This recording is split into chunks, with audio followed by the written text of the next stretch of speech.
Kapag na-tax map ka ni BIR, meron silang tatlong bagay na titignan doon sa bookkeeping mo or books of accounts or doon sa libro. Number 1, titignan nila kung registered ba yung books of accounts mo. Number 2, titignan nila kung nag-update ka ba ng transactions mo daily. And number 3, kung yung libro mo ba ay nasa place of business at wala sa bookkeeper or sa accountant mo. Kasi kapag naabutan ka ng tax mapper na hindi registered yung books, hindi ka nag-update daily, at saka wala sa place of business yung libro mo, subject ito sa penalty ranging from 1,000 to 50,000 pesos. And para sa mga non-VAT taxpayers, nire-recommend ko yung 4 na books para makapag-comply sa BIR. So number 1 is cash receipt journal. Dito natin nire-record lahat ng pumasok na pera sa negosyo.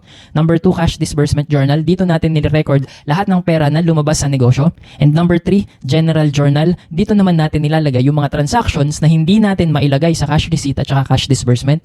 And number 4, general journal. Pagkatapos kasi natin mag-record ng mga transactions dun sa cash receipt, cash disbursement, and general journal at the end of the month and at the end of the year, usually nagpe-prepare tayo ng financial statement. And yung mga amounts na ilalagay natin doon sa financial statement nang gagaling siya doon sa general journal. Yung main goal kasi ng bookkeeping ay hindi lang para mag-record ng mga transactions ng business. But yung main objective nito is pagkatapos mo mag-record ng transactions, gumagawa tayo ng financial statement at the end of the month or at the end of the year.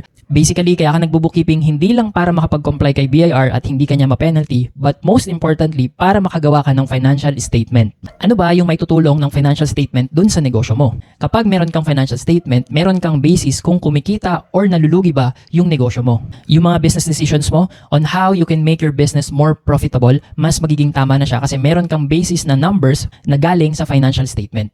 Now, kung online seller ka, na non-VAT registered at gusto mo matutunan yung proper bookkeeping at kung paano gumawa ng financial statement, magkakandak ako ng bookkeeping tutorial para sa mga online sellers na naka-non-VAT sa last week ng August 2024. Kung gusto mo matutunan kung paano sulatan yung cash receipt journal, cash disbursement journal, general journal, at saka general ledger, kapag na-surprise visit ka ni BIR sa tax mapping, magkakaroon ka na ng confidence na hindi ka magkakaroon ng penalty at matututunan mo rin kung paano gumawa ng financial statement para ikaw mismo maintindihan mo kung nalulugi ba or kumikita yung negosyo mo. Mag-sign up ka lang dito sa waitlist para mabalitaan kita kung kailan yung enrollment, kailan yung schedule, at saka kung magkano yung investment fee.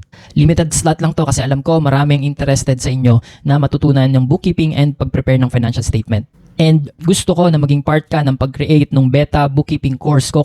Kaya pwede mo bang i-comment kung meron kang gustong i-add na topic para masagot ko yung mga concerns ninyo? Yun lang mga online sellers. I hope yumaman po tayong lahat.